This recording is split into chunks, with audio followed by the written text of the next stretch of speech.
All right, man, peace. So I did a video a while ago that was relatively quote-unquote controversial, in which I stated that LeBron James succeeded despite his mother. Now, NFL Hall of Famer and former great wide receiver Cris Carter, he now has his own show, co-hosted by Nick Wright. And of course, they discussed the game between the Cleveland Cavaliers and the LA Lakers. And they got to discussing the conversation that LeBron James had at the end of the game with Lonzo Ball. So Nick Wright is going to make his commentary. He's going to state his assertions. And then just listen to what Cris Carter says, because he knows LeBron. He's from Ohio. Just listen to what Cris Carter says about LeBron James' family history and his family situation. Wow, that's interesting. Finally to the NBA, LeBron and Lonzo last night. Advantage LeBron coming into this one. And let's face it, it was advantage LeBron coming out of this one as well. He got the best of the rookie with a triple-double. Lonzo was solid. 13 points, 11 assists, 8 boards. And the pair was seen speaking after. No, that's not just solid. That's a great game. When somebody has 13 points, 8 rebounds, 11 assists, that's a great game. If he was Russell Westbrook, you say he's having a great game. That's what you say. But right now there is a code red that has been put out against Lonzo Ball because his father is trying to promote a ruling class mentality amongst so-called black males. And you have certain people who say, well, LeVar Ball is not a black father because his wife is a Caucasian. Well, no. Pretty much all you have to do to be a so-called black father is to be a so-called black man. Okay? But anyway, that's another issue for another day. Let's see what they have to say about this conversation and what Cris Carter is going to reveal about LeBron James' family history. After the game, as LeBron very intentionally covered his mouth with his jersey. Nick, what was your takeaway from this game? For me, it was what we just saw at the very end. You see how big LeBron is? I mean, Lonzo's 6'5" now, 6'6". Yeah, LeBron is a huge dude. LeBron is like the same size as Karl Malone was. That's why I say LeBron James reminds me more of a mixture between Scottie Pippen and Karl Malone than this fictional Michael Jordan, Magic Johnson mixture that the media tries to promote. I see an amalgamation of Scottie Pippen and Karl Malone. I mean, my goodness. And Lonzo mentioned that, by the way, that from watching LeBron, it's a totally different experience when you play against him because of how big he is. Because of he is, I'll never forget the quote from Derrick Rose, the year Rose won the MVP. And then LeBron in the fourth quarter of that playoff series, that whole series, guarded Derrick Rose, the league MVP. Rose shot 8% from the field. 8%. Yes. And Rose was asked about it and very honestly said, I don't know what you guys want from me. He's just as fast as I am, but he's bigger and stronger. Well, that was a phenomenal performance by LeBron when he shut down Derrick Rose in the fourth quarters of those games against Chicago. That really was the last bit of defensive excellence from LeBron. He was still very good in Miami, but he started to get worse and worse as a defensive player in Miami. But that was the last little vestige of defensive brilliance from LeBron, and that was a phenomenal performance how he shut down Derrick Rose, who was a great player for that one season. He's like, Rose's whole game was, I'm faster than people. A guy who's 4 inches taller or 6 inches taller and 80 pounds heavier. But Lonzo looks up to LeBron. Lonzo is an important player for this league. Now, the league would, listen, if Lonzo retired today, the league would be fine, but the league's better with guys, especially star-caliber players, in the most important city in the NBA, especially a guy that plays a fun position that can affect so many things like point guard, with him reaching his full... Well, look, the league does not really need stars in big cities like they may have at one time, because this is a much more globalized society. You can see Oklahoma City games just as readily as you can see a New York Knicks game. So you don't need to have a Russell Westbrook play for the Knicks or for LA based off of the business paradigm that you need to have great players in the big city markets. You don't need that anymore. But it is good from an aesthetic perspective when the Lakers and the Knicks and the Celtics and even Chicago are relevant when they have good players. But it's not as important as it used to be. That's why you have players who will go and sign with Minnesota. Kyrie Irving had Minnesota on his list of teams that he wanted to be traded to. You would never have had that 25 years ago. Because, the world was not as global as it is now. Players now know that they can go anywhere and still be seen. His full potential. And Lonzo's been scrutinized, unlike, I don't think, any rookie since LeBron. Last 15 years. Like, KD wasn't scrutinized like this. He was number 2 pick of the draft. No. Like, Lonzo doesn't, I know Lonzo was a number 2 pick as well, but Lonzo doesn't have the hype that LeBron did, but he does have the daily scrutiny.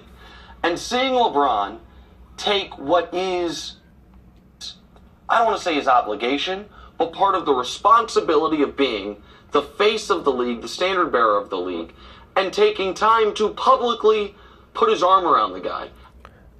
Well, let me say this. LeBron has always done a very good job of acting as a pseudo father figure or uncle figure to many of the younger players in the NBA. That's part of his personality. He seems to be a very outgoing person. And, maybe that is to cover for the fact that he was an only child and that he came from a broken home and a very dysfunctional home, as is about to be touched on very soon. And I'm going to expound on that as soon as Chris Carter starts to go into his statements on that issue. And give him advice. To let him know whatever he let him know. He very clearly didn't want us to see what it was. I thought it was I'm sure it was a cool moment for Lonzo. It was a cool moment for the NBA. KD was talking about LeBron passing the torch. LeBron is not ready to pass the torch to anybody. Well, when you pass the torch, you usually don't do it because you want to. You usually don't have an option. Now, LeBron James is still the best player in the NBA. But when Kevin Durant talked about LeBron James passing the torch, I think that he's speaking from a winning perspective. When LeBron beat KD back in 2012, KD put up great statistics also. I'm sure that in KD's mind, he thought that he can go toe-for-toe or toe-to-toe with LeBron. But taking the torch is not necessarily just about you being the better individual player. It's about your understanding that now you're the top dog on the best team in the NBA. So I believe that that's what Kevin Durant is speaking about when he talks about LeBron passing him the torch. But he is ready to make sure. And KD's shown already this season that when he is given the opportunity to lead the Golden State Warriors, that he puts up the same type of numbers as LeBron James with the same efficiency. He leaves the game better than he found it. And part of that is helping young players such as Lonzo reach their full potential and not deal with what LeBron would call the noise surrounding them. Right, and also, let's not fall into the trap to think that this is normal. This is not very unusual. We see players shake hands after the game, every game for the most part, but you don't see the impartation or taking people an interest in their life. LeBron could have done what he normally does. I've seen LeBron go off the court a few hundred times. What he exactly does, all his handshakes, does his interviews and everything, sometimes has his kids come up to him. LeBron has a normal routine after the game. But he decided, I'm going to take this time. I'm not going to wait till after, go to their locker room and spend some time with this young man who right now I can identify with him based on how I came into the league.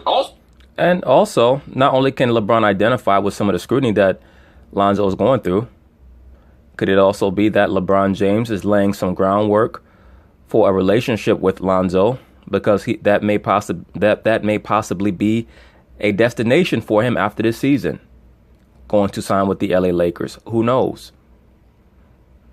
I did a video about LeBron James ending up either with one of the LA teams or with San Antonio during the NBA offseason.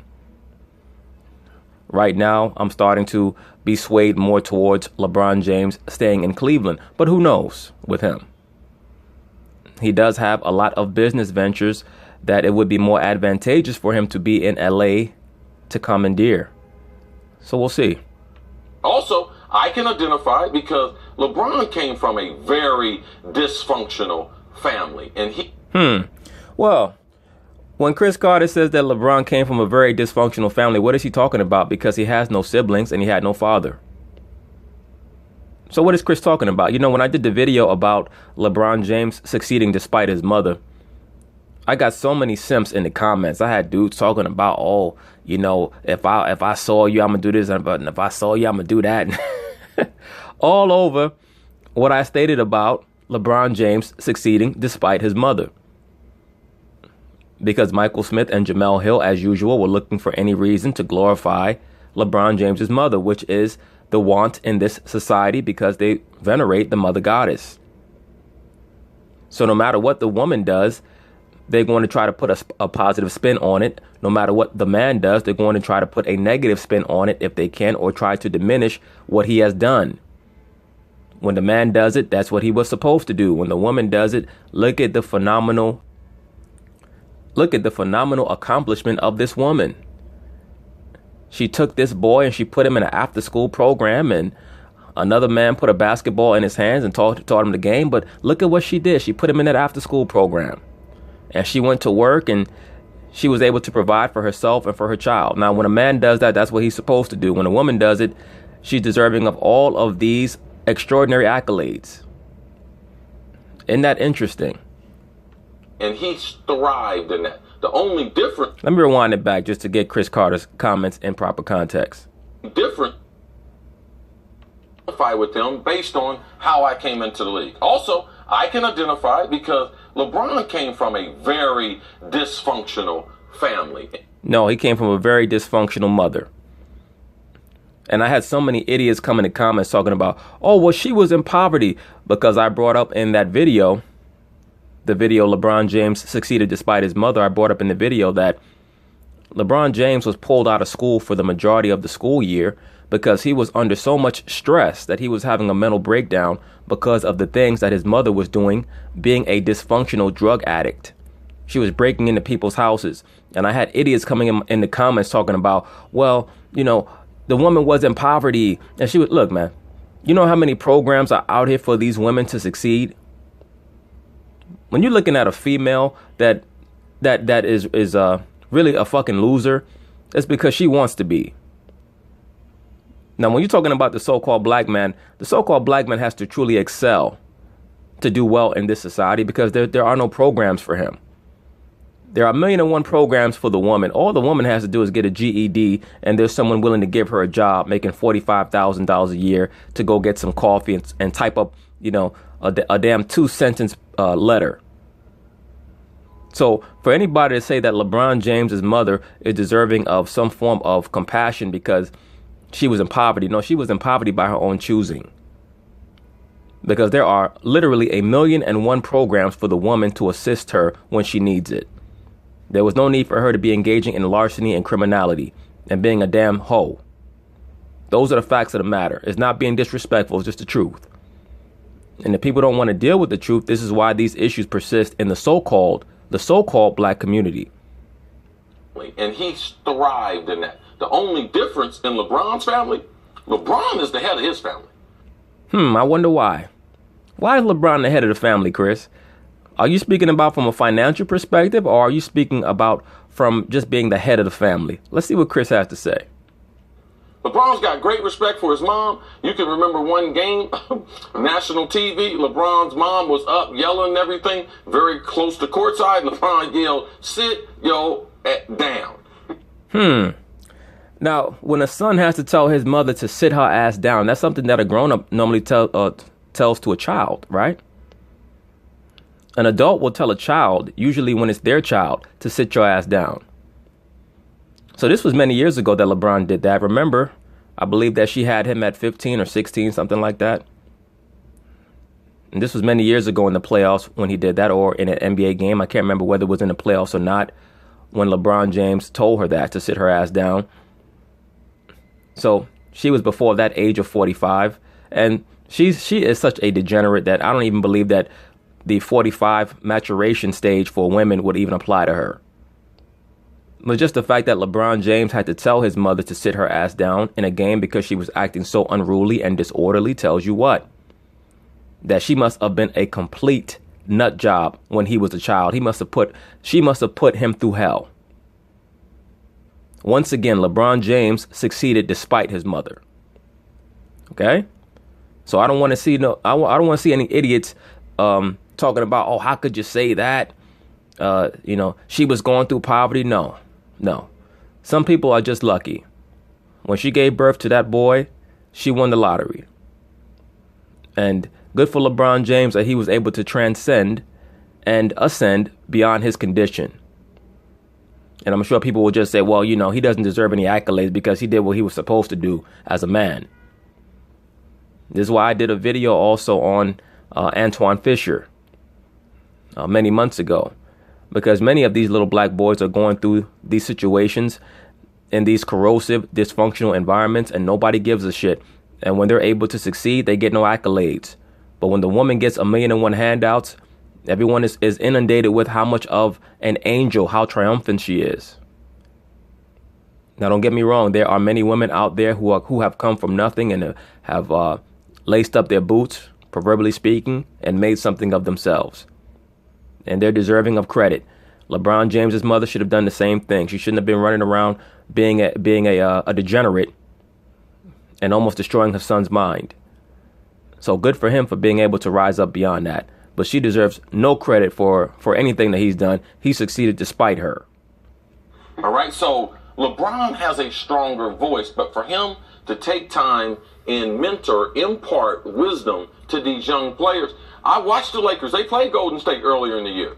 Yeah, I watched them shake hands after the game. Steph Curry didn't do this. Lonzo. Kevin Durant didn't do this. Well, most likely because Steph Curry does not plan on playing with Lonzo in LA next year. Most likely because Steph Curry does not plan on trying to make Lonzo a business partner in some way, shape, or form next year. Steph Curry gave Lonzo Ball respect by not trying to take his head off in the game, by just playing a regular team game. And I've already stated in multiple videos that I believe that many of the more advanced players in the NBA are actually starting to take it easy on Lonzo because they see the code red that the liberal media has declared on Lonzo because of their hatred for his father, LeVar Ball. I know since he has the torch, right. he didn't do this. What do you think LeBron said to Lonzo?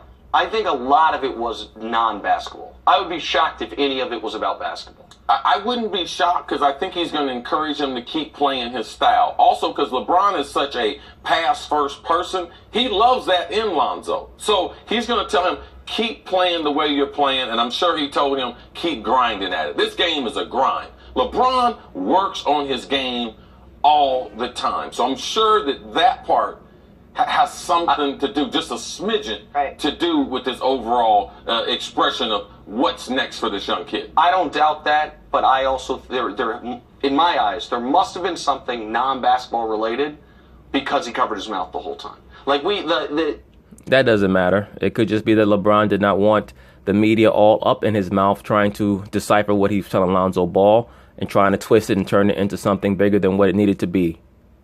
It's not that big a deal. Really, when he was covering his mouth, that was his way of saying, mind your damn business. There was something that I don't think LeBron be worried about. The last time I remember LeBron doing this coming off the court was Christmas Day, the first Cavs Heat game when he went back to Cleveland. He and Dwayne Wade had a long talk afterwards. People were talking about that the Cavs were struggling at the time. Was LeBron plotting to go back to Miami? Yeah, he was struggling all right. LeBron James was asking D Wade. He's like, D Wade, yo, who's that supplier again? Could you hook me back up? I'm going to take a couple weeks off from Cleveland. I'm going to come down here and I need a hookup. That's what that shit was about, allegedly. He covered his mouth the whole time. That wasn't talking about Christmas plans or how's the family. There was something more to it. And I think he wants Lonzo not to deal with all the stuff that he's dealt with off the court. All right, let's talk about But anyway, I just wanted to include that segment because of what Chris Carter stated, which unequivocally confirmed what I stated in the original video pertaining to LeBron James's mother. And once again, it's nothing personal. I'm sure that he loves his mother. He should. That's the only mother that he knows. So, of course, that bond is going to be there. And I'm sure that she's done some things for him in his mind that were a necessity in his growth. But there's no doubt in my mind that he was certainly gifted, not just physically, but mentally, to be able to transcend a lot of that foolishness that he was subjected to as a child. So good for him. But anyway, peace.